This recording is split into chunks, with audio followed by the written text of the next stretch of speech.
I was going back to NOTL just to try to get my high school diploma. I wanted to get it done mostly because my brother is halfway through high school right now and he's 16, and I was pretty embarrassed to say that he was going to finish high school before me. He's really bright and intelligent. He looks up to me. He respects that I have a job and I work and all that, but I mean, you know, I just wanted something a little bit more, not just, you know, another job. From bellhop to salesman to tire shop to casino, security, just flying through the lines of jobs. And not one of them I can say, man, I could do this for 30 years. After being out of school for like 10 years, I started to think, you know what? I really need to pick up my pants and do something. I was just saying that to myself on the way here. I felt like a number with other jobs. At least right now, I feel like I'm needed. Yeah, like, right? I need you to come to work because you're on the vertical mill. This needs to be done. And I'm like, yes, I'm coming to work. Yeah, it's not just like, you know, if you're not disposable as much. I'm not saying that the restaurant business hasn't been good to me. I just would prefer not to cook for people for the rest of my life, you know? Kitchen industry wasn't my thing, so I feel you on that one. It's a little too hot and a little too hectic. But yeah, now I'm just soaking it all in. Probably gonna get harder, most definitely, but it'll pay off for us in the long run. That's what we're all here for. It's basically a short story. I want to get my life back on the right track and got to start somewhere, right? So many interesting people, cool people, led me down a path that I never thought I would go. Like, because I think being able to make things out of steel that fix things, like, you know, or, you know, brand new. But think about fixing, you know, when you have to fix something and, you know, you get a guy that goes to a shop and says, "Can you make me one of these?" And the old machinist goes, "Yeah, no problem." Right away.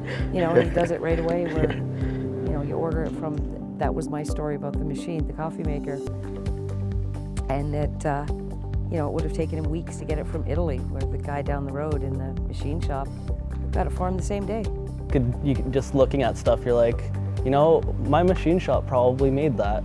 Just like, wow. It was really awesome to get into something where, you know, you're feeling that you're part of a production line. You're going to be doing something that's kind of important, and it's going to be there a while after. So I mean, it's really cool that you can take a piece of metal and turn it into anything that you want. You're part of something that's going to be there. You know, that was somebody's idea to come up with, and you're helping their idea come to life. So I mean, that's really cool. I definitely thought that, you know, I don't want to just be cooking people's meals. You know, I'm not just doing something because they don't feel like doing it that day. You know, they were ambitious enough to come up with the idea and come up with the blueprint and get a bunch of smart people together and say, you know, I want this so bad to come to life that I'm gonna find the people to help me do it. I know, doesn't that feel good?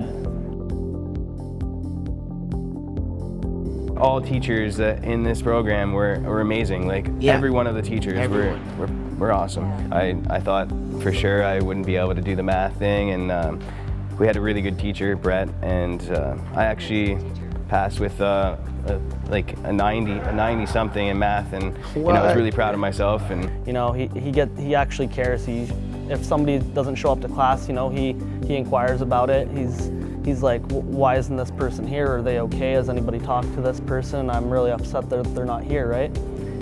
It was about bettering yourself. It was about looking at yourself, you know, and like you said, caring that if somebody's not in class, like that's with Shannon and her courses, like the English and the personal development was like, you know, start asking yourself questions that you might have avoided before. And whenever you walked into her class, there was always a good energy. There was always good energy about Always it. positive energy, and it was like, wow, this is just amazing.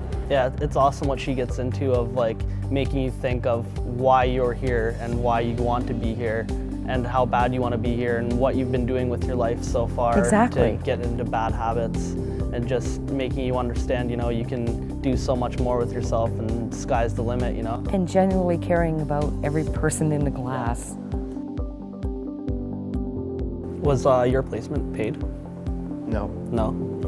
Was it worth sticking it out, would you say, Oh, for yeah. the unpaid placement? Probably Yeah, got it's more right around the experience. corner from where I live, so Might as well. You can ask lots of questions too there, and you don't really feel like Yeah. you're in the way as much because they're not really paying you to be there, but it's, you're more there as a student rather than an employee. Right, because the whole unpaid thing was kind of like, hey, get as much information as you can. I mean, you can ask any question there. Nobody's like, somebody can be in the middle of something and nobody will tell you that they don't have time for you. That's so true. It's really awesome. I work with guys that are like 48 years in machining. One gentleman by the name of Chris, he started at 17.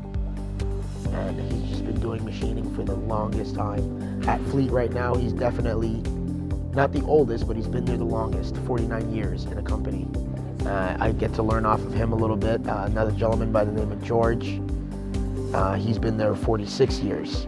And those are the gentlemen I get to learn from, and it's overwhelming to see how every day is so normal to them at the machine shop, right? It takes me a half hour to indicate a vise, it took them 5 minutes. I'm at Allied Marine and I watch boats go through the canal every day.